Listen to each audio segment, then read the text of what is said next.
por el tiempo que nos están dedicando para explicar. Yo quiero responder porque creo que al diputado Calcaño, porque creo que la pregunta que hace es vital, es muy importante y es una pregunta que no solamente debemos hacer acá, sino que se hace internacionalmente. ¿Por qué? Quiero comenzar por decir algo con respecto a este programa. Este programa no es diferente a los anteriores, es el opuesto a los programas históricamente hechos en Argentina, exactamente lo opuesto. Hay pocos países en el mundo que han logrado hacer en la manera que hizo Argentina el restablecimiento de los desequilibrios macroeconómicos para llegar a una posición mucho más robusta. Cuando este gobierno llega al poder, teníamos desequilibrios macroeconómicos por todas partes. Los analistas, cuando buscan las vulnerabilidades de los países, buscan ciertas cosas. Número uno, el déficit fiscal. El déficit fiscal te genera una enorme vulnerabilidad por la necesidad de financiamiento en países que, por lo general, no tienen mucho. Número dos, te miran el financiamiento externo, te miran el exceso monetario, miran una serie de factores que estaban todos, absolutamente todos excedidos en Argentina y que nos tenían al borde de una crisis hiperinflacionaria.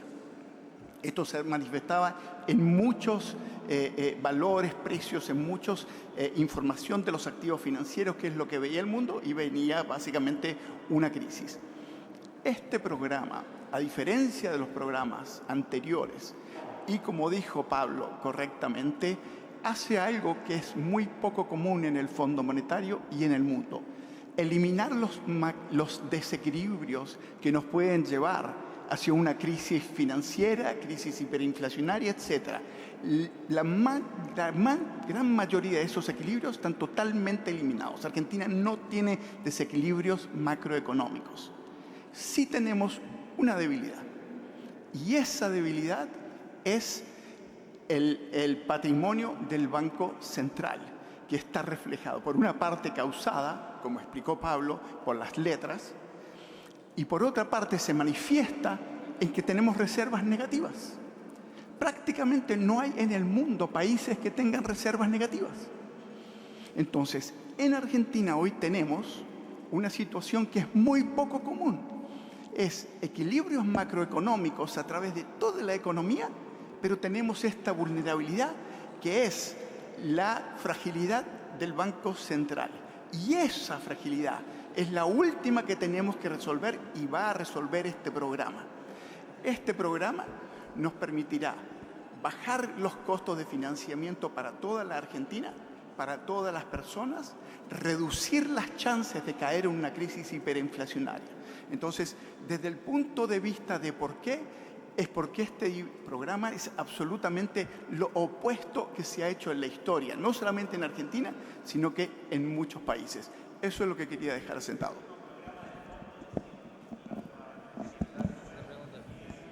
Hay una repregunta que quedó. Simplemente la pregunta con respecto a, después de terminar esta reprogramación, si las provincias nuestras van a tener algún tipo de atención en relación a reprogramar nuestras deudas con organismos internacionales. A ver, como dije antes, o sea, creo que es un proceso virtuoso donde a partir de la baja del costo de capital, las provincias van a poder tomar sus decisiones financieras correspondientes. Gracias. Tiene el diputado Hanman, dale el micrófono, por favor. Diputado Monti. Sí. Bueno. ¿Vos querés una interrupción? No. No, después estarías. No, después del diputado y será la diputada ya. Bueno, gracias, presidente. Tengo unas cuantas preguntas. La verdad que es difícil. Uno pretende dar un debate, digamos, obviamente donde sabemos que partimos de visiones distintas, pero acá estamos frente a un hecho de mucha gravedad porque ustedes con este DNU están violando de manera flagrante la ley argentina y la Constitución.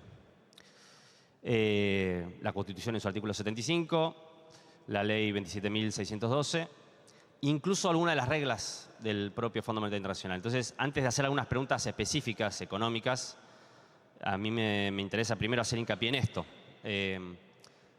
Esta violación de la legislación argentina, además, diría yo, doblemente agravada por cosas que se dijeron acá, por la ausencia de un presupuesto, por la falta de autorización del Congreso de la Nación para hacer este tipo de operaciones, y en particular de endeudamiento con el Fondo Monetario Internacional, sino además agravadas por las declaraciones del propio presidente de la Nación. Como ustedes saben, acá en la apertura de sesiones, el presidente manifestó hace 17 días que iba a mandar un proyecto de ley. Y no solo eso, sino unos días después, en un programa de televisión, afirmó, con una metáfora futbolística que podríamos calificar de contundente, porque la única vía que tenía el gobierno para avanzar en un acuerdo con el Fondo Monetario Internacional es enviar un proyecto de ley, ¿no? Si le hacemos caso al presidente, lo que están haciendo ustedes es jugar con 15, 3 arqueros, ¿no? Entonces, la primera pregunta es, ¿qué valor tiene la palabra del presidente? Y no quiero irme del tema, porque acá venimos discutiendo hace un mes por lo menos, después de la que fue la promoción de una estafa con una criptomoneda, donde hay una devaluación muy clara de la figura y de la palabra presidencial. Pero respecto a esto puntualmente, porque pasaron días entre una cosa y la otra, no pasaron meses, días. ¿Qué cambió? Quisiera saber qué cambió entre el día que el presidente hizo las declaraciones y el día que ustedes firmaron y enviaron el DNU. Algún evento tiene que haber ocurrido. El ministro Caputo, el 7 de marzo, en un programa de televisión también, dijo que, bueno, en última instancia, esto tenía que ver con que no tenían los votos en el Senado, ¿no? Dio a entender que esto tenía que ver con una especulación de ese tipo. Me cuesta creer que Caputo o el presidente de la Nación se haya enterado de la composición del Congreso de la Nación entre el 3 y el 7 de marzo, ¿no? Entonces, primera pregunta, ¿es esa la razón por la cual envían esto por DNU? Considerando, y les pido que por favor que en la respuesta tengan en cuenta las declaraciones del presidente de la Nación y las declaraciones del ministro de Economía. Y le pregunto también si ustedes son conscientes de que esto viola, las declaraciones de Caputo en ese sentido sirven como prueba, uno de los criterios de acceso excepcional que tiene el propio Fondo Monetario Internacional, ¿no? Entonces, hay 4 criterios de acceso excepcional. Yo podría incluso fundamentar de que viola más de uno, ¿no? Porque tiene que ser un país que está en una crisis de balanza de pagos, que la deuda tiene que tener un sendero de alta probabilidad de repago en el mediano plazo, tiene que tener una perspectiva favorable de retorno a los mercados, y el cuarto es que tiene que tener capacidad del gobierno, capacidad institucional de llevarla a cabo. Y si uno revisa, porque siempre obviamente en cualquier texto hay interpretación, esto es algo que el Fondo Monetario Internacional se empezó a discutir a partir del año 2002, ¿no? De los criterios de acceso excepcional. Es muy claro en las discusiones del propio fondo que esto hacía sentido, tenía que ver con justamente el apoyo político transversal que requería un acuerdo con el Fondo Monetario Internacional, ni hablar si el acuerdo es un acuerdo que claramente trasciende la gestión de un gobierno de turno, ¿no? Digo esto porque también, ustedes recordarán, en el año 2018, una de las discusiones era si era un acuerdo con la Argentina o si era un acuerdo con un gobierno, ¿no? Y estamos en una discusión similar. Si no tiene que ver con esto, entonces la pregunta es si tiene que ver con la cierta fragilidad macroeconómica. Ahí en ese sentido voy a disentir, ¿no? No voy a desarrollar, ni porque no es el objetivo acá polemizar, pero si hay evidentes signos de fragilidad macroeconómica, el ajuste, el plan de estabilización más exitoso de la historia, como le suelen decir ustedes, por lo menos está haciendo justamente al Banco Central un agujero importante. Hoy se vendieron más de 200 millones de dólares, el viernes 500. El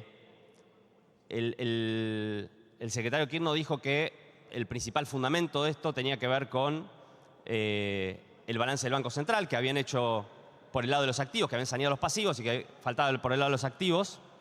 Bueno, en lo que va de su gestión, se utilizaron más de 24.000 millones de dólares para intervenir en los mercados financieros, ¿no?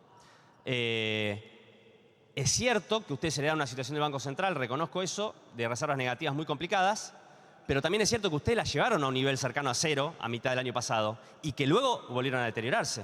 Es decir, del momento en que las reservas del Banco Central estaban en cero, las reservas netas, a este momento donde están nuevamente negativas, eso es todo de ustedes. No es herencia. Si ustedes habían corregido ya para junio, julio del año pasado las reservas negativas del Banco Central. Entonces, reservas negativas del Banco Central que vuelven a los niveles cercanos a los que habían heredado. Sobre todo si uno le suma